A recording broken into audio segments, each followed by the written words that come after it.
What is the greatest comeback to an insult you've ever heard? During World War I, Switzerland had a very tiny standing army, but they were skilled marksmen. When the German Emperor Wilhelm asked what 250,000 Swiss soldiers would do if he took 500,000 of his own troops and decided to attack Switzerland, the Swiss replied, "We'll fire 2 shots each and go home." Incidentally, this is partly why Switzerland manages to maintain its neutrality. The Swiss have always been such good warriors that many European countries hired them to fight on their side. At least, that's what one YouTube video said. My grandparents fought all the time. My grandma was more hot-tempered, so she usually won the arguments. But one time, when she asked my grandpa to do a bunch of chores around the house, he muttered, "If you'd just lose a little weight, you could do it yourself." My grandma glared at him and replied, "You know, I think I figured out how I can lose 80 kilograms of excess weight all at once." His response, "Are you really going to saw off your leg? Dude, no one fights as well as married old men. They hone their skills for decades." I was watching a segment of a stand-up comedian's performance the other day. Basically, at one point he says my first time was just awful. The first time I got laid. Suddenly, a random woman interrupts him, "Yesterday?" The crowd laughs for a while, and the comedian stands there and waits for them to calm down, and you can tell he's lost in thought. When everyone calmed down and you could hear literally a couple of chuckles, he replied, "I'm glad you remembered me," and this just cracked the crowd up. An awesome moment. A guy tried to make fun of his bald friend by pawing his head and saying, "Wow, your head is as smooth as my wife's ass." In response, his friend ran his hand over his head and said, "Wow, for real?"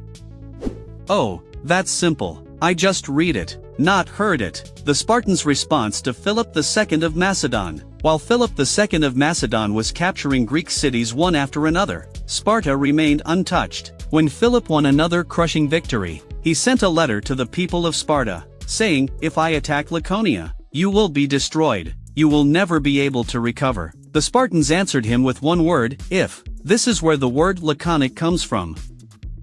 Judging by what their contemporaries wrote, the Spartans were simply masters of trash talk. The Persians also told them at one point that they had so many archers that their arrows would block out the sun, to which the leading Spartan replied something like, "Cool, then we'll fight in the shadows." There was also a moment when they were asked to lay down their weapons, to which they replied, which roughly translates as "come and take them." In high school, a boy asked me when I would finally get boobs. I told him when he becomes a donor of his. I'm still proud of myself. The most awesome response came from Kumail Nanjiani on Mean Tweets. Someone asked him if his dick was colored, to which he replied, "Yeah, every shade of your mom's lipstick." One day, my grandmother asked my cousin, who had many men and 2 children, if she was ever going to get married. "Sister, times are different now. We don't buy cars without taking them for a test drive." "Grandma, yeah, but I doubt anyone will let you test drive 100,000 miles. 1 o'clock for grandma." Context: HBO's John Oliver interviews Stephen Hawking, may he rest in peace. John: "So it's entirely possible that there's a universe where I'm smarter than you?" Stephen: "There might even be a universe where your jokes are funny." I've lost count of how many times I've seen that video. It still cracks me up to this day, and the whole interview is just so hilarious.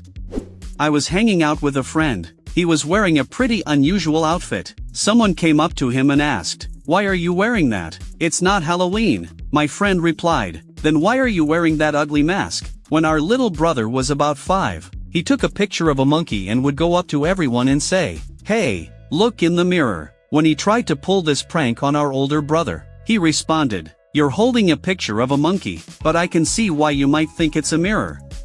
High school, my team and I are driving to a game. At one point my homie is staring at a cool car parked in the lot. Some asshole notices and asks, "Why are you looking at something you'll never have?" Dude, same reason you watch R-rated movies. Our entire bus just bursts out laughing. To this day, it's one of the funniest comebacks I've ever heard.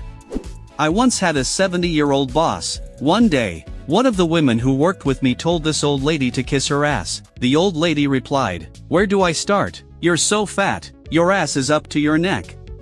I asked my mom why she still wears makeup all the time at 40 plus. She said she wears makeup to avoid looking like me. You deserve it.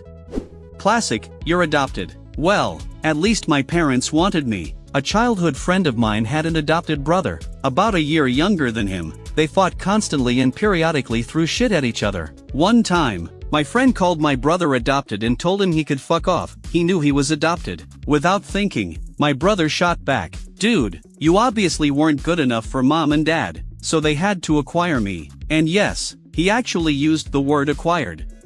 Great response, albeit to harassment, not insult. I worked as a summer camp counselor for a few years. One time, our group went on a short hike to a huge rock, where we had a picnic. All the kids in the group were between 8 and 10 years old. Anyway, one kid, let's call him Jeff, starts pestering another little one, let's call him Matt, while he was trying to calmly finish his lunch. "Jeff, dude, check out the hole in this rock. Holy shit, it's so deep, like 15 centimeters. And he sticks into the hole, trying to get the other's attention. Matt finally had enough. He puts down his sandwich, points it at Jeff, and says, "I'm probably 15 feet away from your mom if you don't shut your mouth right now." Man, I tried so hard to be stern when I asked him not to say that again, but it was just impossible to listen to him laugh in that situation. It was too absurd to hear something like that from a 9-year-old. I don't remember the best comeback I've ever heard, but I do remember the best comeback I've ever given. It's quite possible that it's the only good comeback I've ever given. Anyway, it was 7th grade. We were changing after gym class. The guys were talking about shoe sizes because this guy had these giant feet, and I'm not sure if I have small feet, but someone pointed out that they were smaller than everyone else. They started teasing me, "Hey, little feet. You know what they say about people with small feet, right?" I didn't really care, but this guy took it a bit too far. He said, "Don't worry, man, there are about 10 ways to make it bigger." I said, "Have you tried all 10 yet?" Maybe not the most impressive comeback, but the guy shut up. My former friend was 12 years old, my senior, and she fancied herself pretty heavily. She was okay, but I doubt anyone was losing sleep over her. Dressed way too young, trying to hold on to her youth. One day she pointed out that I was overweight and dumpy looking next to her. I'd finally had enough. She made these comments often, and I said, "Well, what about you?" "Excuse me?" She snapped. "I have the body of a 22-year-old. Well, give it back. You're stretching it out." Thank you very much for watching. Write in the comments what is the greatest answer you have ever heard.